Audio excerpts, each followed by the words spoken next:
Salut à tous et à toutes, c'est Tamer et aujourd'hui on se retrouve pour une initiation à un outil très utile au modding pour RAM2 Total War ou même pour les anciens. C'est le Pack Files Manager. Qu'est-ce que c'est que cela?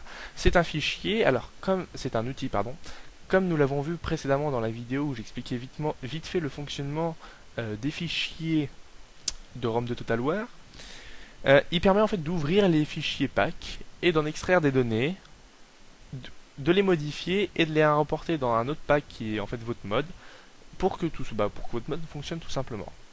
Donc on va donc passer à une petite initiation rapide à cet outil.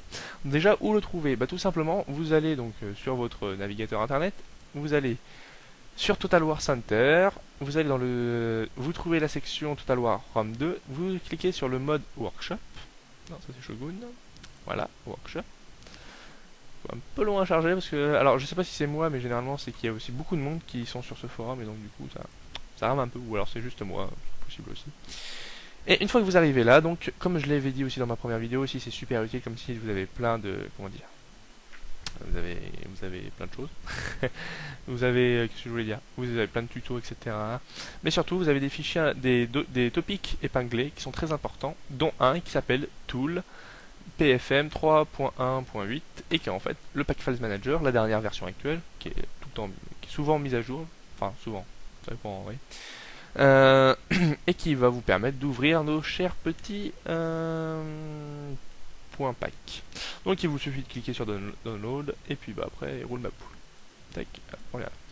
Une fois que vous l'avez dézippé, etc., on se retrouve généralement dans un truc comme ça. Et donc pour faire court, j'ai déjà l'ouvrir, ça doit être pas mal. Donc vous l'ouvrez, moi il n'y a pas de souci, enfin ça s'ouvre directement. Vous, vu que c'est la première fois, généralement il va vous demander un chemin vers 4 jeux.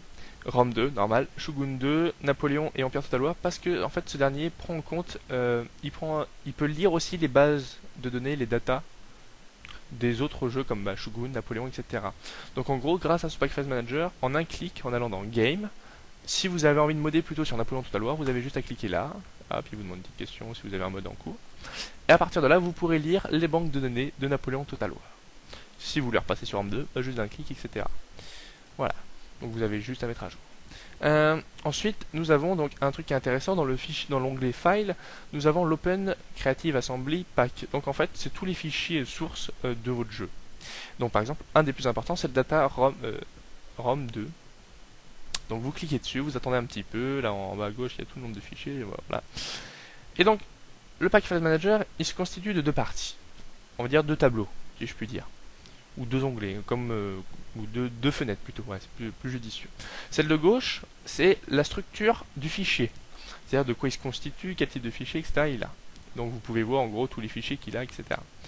Et dans la fenêtre de droite, eh bien, ça va permettre de visionner le contenu, généralement, pas pour tous les fichiers, ça vous permet de visualiser le contenu d'un fichier, donc, et de le modifier par la suite.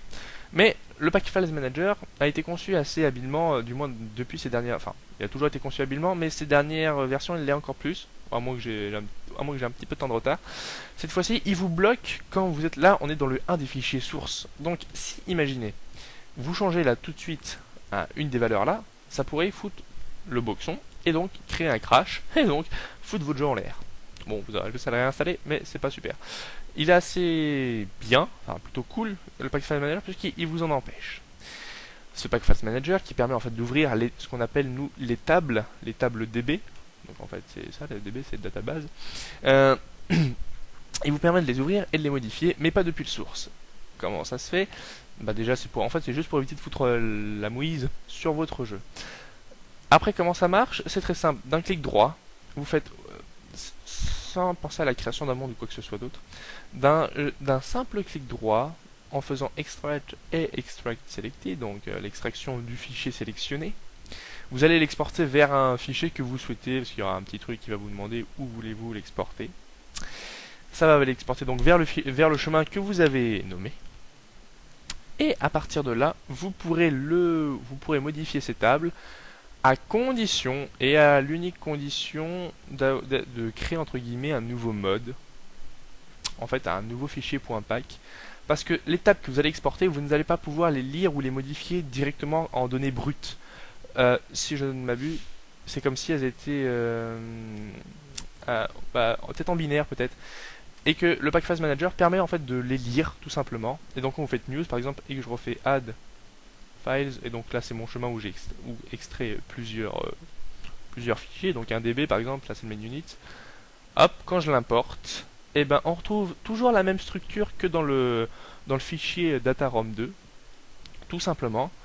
Et là, qu'est-ce qu'on voit? Et ben on voit une table que je peux modifier à ma guise avec un bon ensemble. Bon, on peut pas modifier non plus comme ça parce que sinon ça va engendrer des bugs, mais je ne peux les modifier qu'à partir de là, en les réimportant dans le Packfile Manager sous un nouveau point pack, sous un nouveau fichier pack. Parce que si j'essaye de les modifier directement, c'est pas possible. Vous pouvez en passant par, il me semble, le TCV Exporter, où vous pouvez l'ouvrir à partir de Notepad ou des tableaux Excel. Mais pour l'instant, on verra ça plus tard à la rigueur. Mais si j'essaie de l'ouvrir, je ne peux pas. Et si je l'ouvre en bloc-notes, quoi que si, on voit des choses, mais c'est pas super comparé à ça. Donc voici toute l'utilité du Packfile Manager, c'est d'ouvrir les tables, d'ouvrir des fichiers, de faire des copies des tables, de les exporter vers un chemin que vous souhaitez, les réimporter dans un nouveau fichier pack que vous allez créer, c'est-à-dire votre mode, et à la suite de quoi modifier ces tables. Voilà. Voici pour l'utilisation toute simple du Packfile Manager qui, par différentes actions, vous permet de rajouter après au fil du temps des tables ou d'en extraire d'autres, etc. Par la suite, nous allons voir pour la création d'un mode les petites subtilités comme le post-process et le minimize DB files ou les autres petites options. Nous verrons ça lors de la création d'un mode. Avant va s'en suivre l'initiation à l'assembly kit. Voilà, j'espère que cette vidéo vous aura plu et vous en dira un peu plus. Allez, portez-vous bien et à ciao.